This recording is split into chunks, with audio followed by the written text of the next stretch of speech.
젊은 베르테르의 슬픔과 파우스트 등의 대작들을 남긴 데모노 괴테를 오늘의 지혜 비타민에서 만나보겠습니다. 용기와 힘을 주는 괴테의 가르침을 새기면서 오늘도 필요한 영혼의 비타민을 섭취하시길 바랍니다.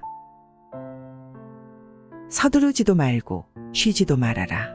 인간은 노력하기 때문에 방황한다. 과거를 잊는 자는 과거 속에서 살게 된다. 인생은 속도가 아니라 방향이다. 눈물 젖은 빵을 먹지 못한 자는 인생의 참맛을 모른다. 배는 항구에 정박해 있을 때 가장 안전하다. 그러나 그것이 배의 존재의 이유는 아니다. 다른 사람이 우리를 인도해 줄 것이라는 막연한 믿음이 우리를 눈 깜짝할 사이에 엉뚱한 곳으로 이끌고 간다. 비겁한 자는 안전한 때에만 위협적으로 나선다. 인생의 끝과 처음을 이룰 수 있는 자가 가장 행복한 사람이다.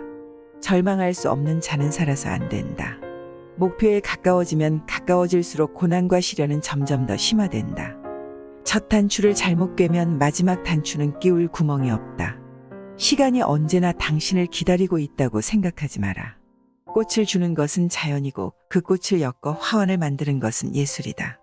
괴로움을 남기고 간 것을 맛보라. 고난도 지나고 나면 감미롭다. 그대의 마음속에 식지 않는 열과 성의를 가져라. 당신은 드디어 일생의 빛을 얻을 것이다. 그래, 어떻든 간에 인생은 좋은 것이다. 기쁘게 일하고 해놓은 일을 기뻐하는 사람은 행복하다. 타인을 자기 자신처럼 존경할 수 있고 자기가 하고 싶다고 생각하는 것을 타인에게 할 수 있다면 그 사람은 참된 사랑을 알고 있는 사람이다. 그리고 세상에는 그 이상 가는 사람은 없다. 하늘은 필요할 때마다 은혜를 베푼다. 신속히 이것을 포착하는 사람은 운명을 개척한다. 행복한 인간이란 자기 인생의 끝을 처음에 이을 수 있는 사람을 말한다. 행실은 각자가 자기의 이미지를 보여주는 거울이다. 현재에 열중하라. 오직 현재 속에서만 인간은 영혼을 알 수 있다. 확실한 일을 실행할 힘은 누구나 가지고 있다. 현자에게 잘못이 없다면 어리석은 자는 절망할 수밖에 없을 것이다. 나는 시를 만든 것이 아니다. 시가 나를 만든 것이다. 나는 인간이었다. 그것은 싸우는 자란 것을 의미한다. 나는 죄와 더불어 실책을 미워한다. 특히 정치적 실책을 한층 더 미워한다. 그것은 수백만의 인민을 불행의 구렁텅이에 몰아넣기 때문이다. 나에게 혼자 파라다이스에서 살게 하는 것보다 더 큰 형벌은 없을 것이다. 남에게 기만당하는 것은 결코 아니다. 스스로 자기를 기만하는 것이다. 남의 좋은 점을 발견할 줄 알아야 한다. 그리고 남을 칭찬할 줄도 알아야 한다. 그것은 남을 자기와 동등한 인격으로 생각한다는 의미를 갖는 것이다. 이미 사랑이 깊다면 지성은 우리들을 연결하는 역할도 충분히 할 수 있으리라. 그러나 불타오르게 하고 정열을 불러일으키는 힘은 지성에게는 없는 것이다. 내가 가지고 있는 모든 지식은 조금만 노력하면 누구나 습득할 수 있지만 나의 마음만은 오직 내 자신의 것이다. 누가 가장 행복한 사람인가? 남의 장점을 존중해주고 남의 기쁨을 자기의 것인 양 기뻐하는 자이다. 누구나 자기가 최고라고 생각한다.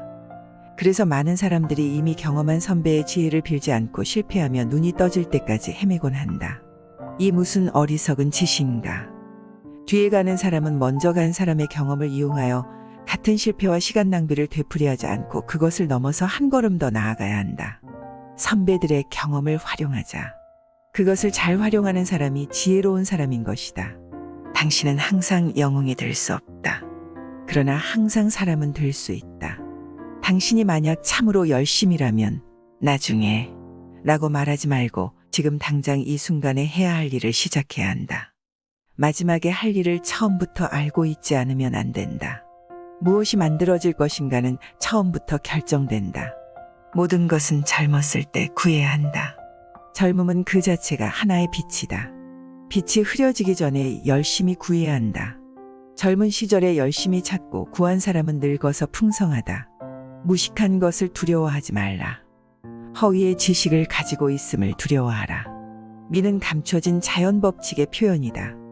자연의 법칙이 미에 의해서 표현되지 않았다면 영원히 감춰져 있는 그대로일 것이다. 미는 예술의 궁극의 원리이며 최고의 목적이다. 반드시 진리가 구체화할 필요는 없다. 진리가 우리의 정신 속에 깃들이고 공감을 불러일으키고 그리하여 종소리처럼 힘세고 자비롭게 공기 속에 울리기만 하면 충분하다. 보람 있는 일에 복종하는 것이 인간의 지혜이다. 그 일을 방해하는 것들을 정복해 나가는 것이 곧 생활이다. 정복이 없이는 생활의 내용을 얻지 못한다. 우리의 하루는 정복의 노력으로 빛나야 한다. 부정한 것이 부정한 방법으로 없어지는 것보다는 부정이 행해져 있는 편이 오히려 낫다. 불에 피운 향이 인간의 생명을 상쾌하게 하는 것처럼 기도는 인간의 마음에 희망을 북돋워준다. 불의를 발견하기는 매우 쉬운 일이다. 불의는 남의 행동을 보고 있으면 어디가 잘못되었는지 금방 알 수 있다. 그러나 진리를 발견하는 것은 어렵다. 사람이 발견하고자 애써야 할 것은 이러한 진리이다. 사람들은 누구나 친구의 품 안에서 휴식을 구하고 있다. 그곳에서라면 우리들은 가슴을 열고 마음껏 슬픔을 털어놓을 수 있기 때문이다. 사람은 자신이 하는 일에 대하여 신념을 가져야 한다. 그리고 자신이 옳다고 확신하는 일을 실행할 만한 힘을 모두가 다 가지고 있는 법이다. 자신에게 그 같은 힘이 있을까 주저 말고 앞으로 나아가라. 사람의 성격이 가장 잘 나타날 때는 누군가와 마주 대하여 말하고 듣고 웃을 때다. 사람의 욕망은 내버려두면 한이 없다. 끝없는 욕망은 차라리 없는 이만 못하다. 자기 욕망의 한계를 갖는다는 것은 목표를 분명히 가진 것이 된다. 사람이 여행을 하는 것은 도착하기 위해서가 아니라 여행하기 위해서이다. 사랑이여, 너야말로 진정한 생명의 꽃이며 휴식 없는 행복이다. 사랑하는 것이 인생이다. 기쁨이 있는 곳에 사람과 사람 사이에 결합이 이루어진다. 사람과 사람 사이에 결합이 있는 곳에 또한 기쁨이 있다. 30분이란 티끌과 같은 시간이라고 말하지 말고 그 동안이라도 티끌과 같은 일을 처리하는 것이 현명한 방법이다. 상세히 검토해보면 모든 철학은 지리멸렬한 언어로 번역된 상식에 지나지 않는다. 생명은 자연의 가장 아름다운 발명이며 죽음은 더 많은 생명을 얻기 위한 기교이다. 선을 행하는 데는 나중이라는 말이 필요 없다. 성격은 인격에 의한 것이며 재능에 의한 것은 아니다. 순간은 참으로 아름답다. 내가 하고 싶은 것을 위해서 공부하고 일하고 노력하는 이 순간이야말로 영원히 아름답다. 순간이 여기 있으리라. 내가 그와 같이 지낸 과거의 날들은 영원히 없어지지 않으리라. 이러한 순간에야말로 나는 가장 큰 행복을 느낀다. 시간이 언제나 당신을 기다리고 있다고 생각지 말라. 게을리 걸어도 결국 목적지에 도달할 날이 있을 것이라는 생각은 잘못이다. 하루하루 전력을 다하지 않고는 그날의 보람은 없을 것이며 동시에 최후의 목표에 능히 도달하지 못할 것이다. 신만이 완벽할 뿐이다. 인간은 완벽을 소망할 뿐이다.